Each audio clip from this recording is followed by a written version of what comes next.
Bloody इश्क, वेद और पलक की कहानी एपिसोड 9।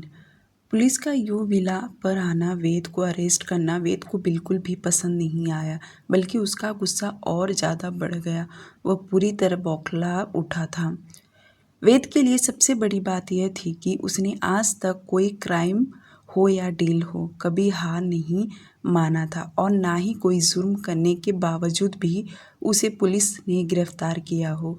उसने बिजनेस में कोई भी प्रॉब्लम आता था तो वह खुद से निपटा लेता था, चाहे उस इंसान की जान ही क्यों ना लेना पड़े। पर आज तक वेद इस तरह बेकसूर होकर जेल तो नहीं गया था। यह बात उसे कहीं ना कहीं खटकने लगा, बल्कि एक नया उसके लिए दुश्मन तैयार हो गया। और यह कोई आम दुश्मन नहीं, बल्कि उसके कैरेक्टर पर उंगली उठाने वाला। वेद शांत तो दिख रहा था, उसे देख ऐसा लग रहा था कि अब तूफान आने वाला है। इधर गांव में दादी कई बार पलक से पूछने लगी कि कहीं उसका उस लड़के के साथ कोई संबंध तो नहीं, क्योंकि आसपास पड़ोस के लोग दादी से बहुत कुछ पूछ रहे थे जो उनकी उम्र के थे। और जब यह बात पूरे गांव में फैल गया कि तपस्वी जी और उनकी बेटी ने वेद के नाम से एफआईआर दर्ज कराया है, तो तब तो सब लोग तरह तरह की बातें बनाने लगे। कुछ लोग कह रहे थे कि अच्छा खासा ज़मीन का पैसा मिल रहा है तो इन्हें बेचा देना चाहिए। कुछ लोग तो ये भी कह रहे थे कि तपस्वी जी बेवजह में दुश्मनी मोल ले रहे हैं, और साथ ही साथ में उनकी बेटी भी कम नहीं है, उन्होंने बेवजह में इतना बतंगड़ बनवा लिया है। पूरे गांव में तपस्वी जी और उनकी बेटी का किडनैपिंग के चर्चा चालू थे, और हर कोई अलग अलग तरीके से एक दूसरे को बता रहा था। तपस्वी जी और उनकी बेटी की बदनामी पूरे गांव में हो रहा था। कुछ लोगों को छोड़कर ही सभी लोग तरह तरह की बातें करने लग गए। दादी को बिल्कुल भी बर्दाश्त नहीं हुआ। वह तो कई दफ़ा पलक को भला बुरा कहने लगी, और यह भी कह रही थी कि जब वह लड़का घर पर आया था तो यह महारानी उछल उछल कर उसके मुंह लग रही थी। भला कौन लड़का बर्दाश्त करेगा, इसलिए तो उसने इसका किडनैप किया, हमारे मुंह पर काली लगा दिया, कौन इसके साथ शादी करेगा। तपस्वी जी अपनी बेटी की बदनामी बिल्कुल भी बर्दाश्त नहीं कर सकते, इसलिए उन्होंने पुलिस में जाकर वापस हाथ जोड़कर रिक्वेस्ट किया कि वेद को सख्त सज़ा मिलनी चाहिए, क्योंकि बात उनकी बेटी की थी। वेद को जो आउट ऑफ कंट्री जाना था, उसका दोस्त डैनियल उसे एक बहुत बड़ी डील की वजह से बुला रहा था। वह सारे काम उसके बगैर होल्ड पर रह गए। अब यह धीरे धीरे बात हर जगह फैलने लगा, बल्कि सभी को पता चलने लगा। इससे वेद की भी बदनामी होने लगा। सबसे ज़्यादा उसे उसके बिजनेस पर प्रभाव पड़ रहा था। वेद को पुलिस ने अरेस्ट कर लिया था। अब वह चिढ़कर अपने टाइगर को बुलाया और उसे ऑर्डर देते हुए कहा, अगर यह सब 1 घंटे के अंदर क्लियर नहीं हुआ तो न जाने मैं क्या कर बैठूंगा। और इसी के साथ मिश्रा और उसकी फैमिली सब के सब मेरे हाथों मारे जाएंगे। टाइगर ने लॉयर को यह काम 1 घंटे के अंदर जल्द से जल्द निपटाने के लिए कहा। टाइगर ने लॉयर को सब अच्छे से समझा दिया। टाइगर की बातें सुनकर लॉयर अपने काम में जुट गया। वह तुरंत कोर्ट पहुंचा और सभी पेपर्स रेडी करने लगा। पर आज वह भी नाकामयाब हो गया, क्योंकि पलक ने गवाही जो दी थी, बल्कि इस बार तो हदें पार हो गई। मामला इतना बढ़ गया कि वेद को पूरे 3 दिन जेल में रहना पड़ा। 3 दिन उसे जेल में 3 साल के बराबर लग रहा था, और इन 3 दिनों में उसने न जाने क्या कुछ सोच लिया था। इधर बालमपुर गांव, रमेश गुप्ता, पलक की फ्रेंड निधि गुप्ता, उसके परिवार वालों ने निधि को साफ मना कर दिया कि वह पलक से दूर रहे, क्योंकि लोग उस पर भी उंगलियां उठाएंगे। और निधि के पापा रमेश जी ने अपनी बेटी के लिए रिश्ता भी देखने लगे। वह नहीं चाहते थे कि उनकी बेटी की शादी में अड़चन आए, इसलिए उन्होंने अभी से रिश्ता देखना शुरू कर दिया, वरना वह पलक के साथ रह रह के जुबान लड़ाना सीख जाएगी। गरिमा जी अपनी बेटी पलक को बिल्कुल भी घर से बाहर नहीं निकलने देती थी। उन्हें पता था कोई ना कोई उसे भला बुरा सुना देगा, क्योंकि दिन भर दादी उसे कुछ ना कुछ सुनाया करती थी। Mumbai central jail. सलाखों के अंदर वेद एकदम से शांत था। टाइगर या लॉयर सब मिलने से डर रहे थे, क्योंकि वह जितना शांत दिख रहा था सबको अंदाज़ा लग गया कि जब वह बाहर आएगा उसका अंजाम सभी को भुगतना पड़ेगा। लॉयर का तो सोच सोच के परेशान हो गया था। उसे तो डर था नौकरी के साथ उसकी जान न चली जाए, क्योंकि इतने वर्षों से वह वेद के साथ काम कर रहा है। वह बहुत अच्छे से जान चुका था। अब तो उसके बाहर आने का सब लोग इंतज़ार कर ही रहे थे। वहीं वेद अब किसी से कुछ नहीं कह रहा था, बल्कि बड़ी शिद्दत से उसने 3 दिन जेल में निकाल दिया। आखिर वह दिन आ ही गया जब उसे रिहा किया गया। 3 दिन बाद लॉयर कोर्ट का पेपर लेकर कमिश्नर के सामने खड़ा था। वहीं कमिश्नर सलाखों का चाबी लेकर दरवाज़ा खोला और बड़े नरमी के साथ वेद को बाहर आने के लिए कहा। वह जैसे सलाखों से बाहर निकला, बगैर किसी के तरफ देखे आगे जाने लगा। बल्कि कमिश्नर ने बात करने की कोशिश भी किया, पर वेद ने उसे पूरी तरह इग्नोर किया और आगे की तरफ जाने लगा। तो वहीं टाइगर तेजी से वेद के पीछे पीछे जाने लगा और वह बाहर आकर सबसे पहले कार का दरवाज़ा खोला। वेद बगैर उसके तरफ देखे कार में बैठ गया और फ्रंट सीट पर टाइगर बैठ गया। ड्राइवर ने कार स्टार्ट किया। कुछ ही देर में वे लोग विला पहुंच गए। विला विला के अंदर कार जैसे रुका, टाइगर कार में से बाहर निकला और कार का दरवाज़ा खोला। वेद कार से बाहर निकला और चलते हुए अंदर जाने लगा। सभी गार्ड्स उसे ग्रीट कर रहे थे, पर वेद ने किसी के तरफ ध्यान नहीं दिया, बल्कि कोई रिएक्ट ही नहीं किया। वह चलते हुए अपने कमरे में आया। अंदर आते ही उसने ज़ोर से दरवाज़ा बंद कर दिया। इस वक्त उसके हाथ में ना वॉच था, ना गॉगल्स था, ना सेल फोन था। सब कुछ टाइगर के हाथ में पुलिस वालों ने दिया था। वेद सबसे पहले मिरर के सामने जाकर खड़ा हुआ और अपने आप को बड़े गौर से देखने लगा। गुस्सा तो उसके नाक पर साफ साफ दिखाई दे रहा था और आईने में वह खुद को लगातार घूरे जा रहा था। वह अपने दांत पे दांत रख कटकटा रहा था, जैसे अभी उसके सामने कोई कुछ कह दे तो जान से मार डालेगा। काफ़ी देर से वह अपने आप को ही घूरे जा रहा था। एक बार फिर से सोचने लगा किस तरह से उसे जेल का खाना उसके अंदर लाया जा रहा था। यहाँ तक कि बाद में कमिश्नर ने उसके लिए स्पेशल होटल से खाना मंगवाया था। पर वेद ने 3 दिन भूखे रहकर उस जेल में बैठा रहा। वह नीचे ज़मीन पर सोना, 3 दिन बगैर वह सोए जेल में रहा। सारी चीज़ें वह याद करने लगा। इतना लग्जरियस ज़िंदगी जीने के बाद उसे यह दिन निकालना पड़ रहा था, वह भी बगैर गुनाह किए, जिसकी सज़ा वह 3 दिन काटा। आज तक वह लोगों पर हुकूमत चलाते आया है, एक से एक बड़ी डील किया है, पर अभी तक कभी उसे अपनी लाइफ में ऐसे दिन देखना नहीं पड़ा। पर आज एक मामूली सी लड़की की वजह से लाइफ तबाह करके रख दी। वेद काफ़ी देर से आईने में खुद को घूरे जा रहा था और उसकी नाक सांप की तरह फन फन आवाज़ आने लगा। और जब उसे रहा नहीं गया तो उसने अपने दोनों हाथ से मिरर को पकड़ जोर से चिल्लाते हुए खींचकर ज़मीन पर पटक दिया। उसके ऐसे पटकने से कांच के टुकड़े पूरे कमरे में बिखर गए और ड्रेसिंग टेबल पर जितना भी सामान था वेद ने सब तहस नहस करके रख दिया। दरवाजे के बाहर टाइगर खड़ा था। हल्की हल्की आवाज़ उसे आ रहा था, पर वह चाहकर भी अंदर नहीं जा सकता, क्योंकि उसे भी पता था कि उसका बॉस इस वक्त बहुत गुस्से में है और वह गुस्से में चीज़ें तोड़ फोड़ करके निकाल रहा है। अगर कोई उसके सामने गया तो वह सारा गुस्सा उस पर ही निकाल देगा।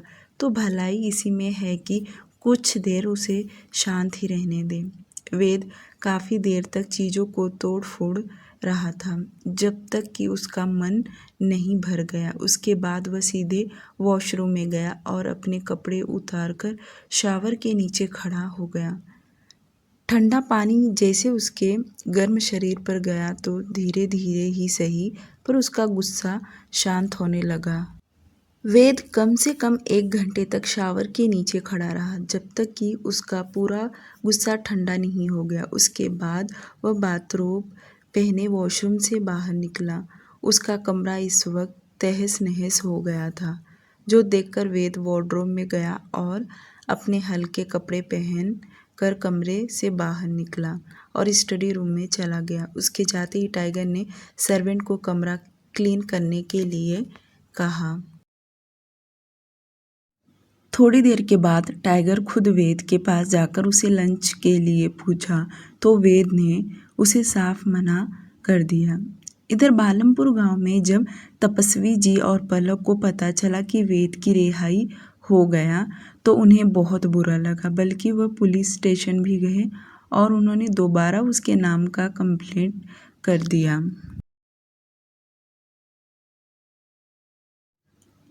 पर पुलिस वालों ने तपस्वी जी को समझाते हुए कहा, देखिए मिश्रा जी, उसने आपकी बेटी का किडनैप नहीं किया था। वेद लोहिया के नाम का कोई सबूत नहीं है, क्योंकि जब आपकी बेटी का किडनैप हुआ था तब वह अपने काम में बिजी था।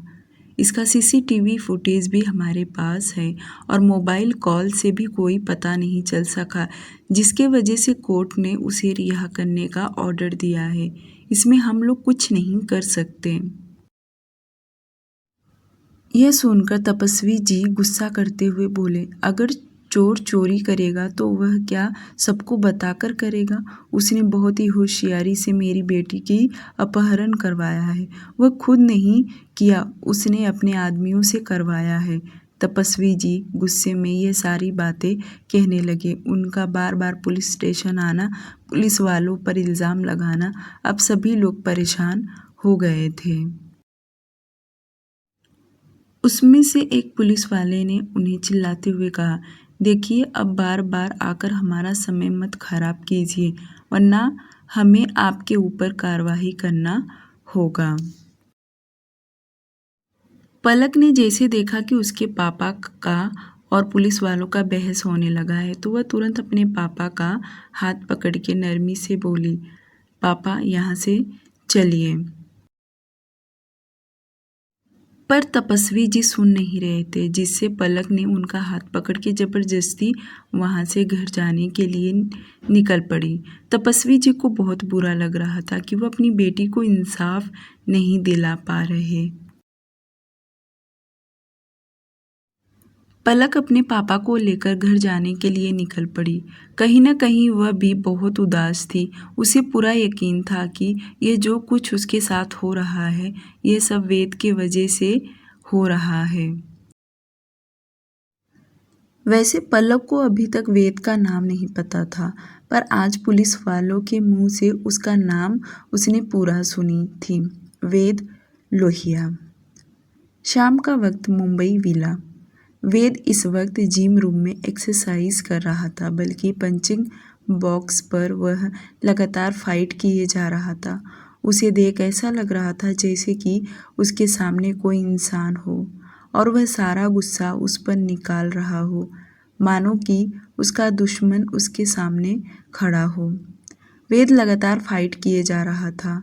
उसके माथे, उसके शरीर से पसीने की बूंदें टप टप बहे जा रही थी, पर वेद इस वक्त बिल्कुल भी होश में नहीं था। वह तो अपने आप को ठंडा कर रहा था। जिम रूम के बाहर टाइगर और 2 गार्ड्स खड़े थे। उसके ट्रेनिंग का वक्त था, पर हमेशा तो वह बड़े शांति से करता था, पर आज माहौल बहुत गर्म था। वेद जब से पुलिस स्टेशन से आया था, अभी तक वह कुछ भी खाया पिया नहीं था।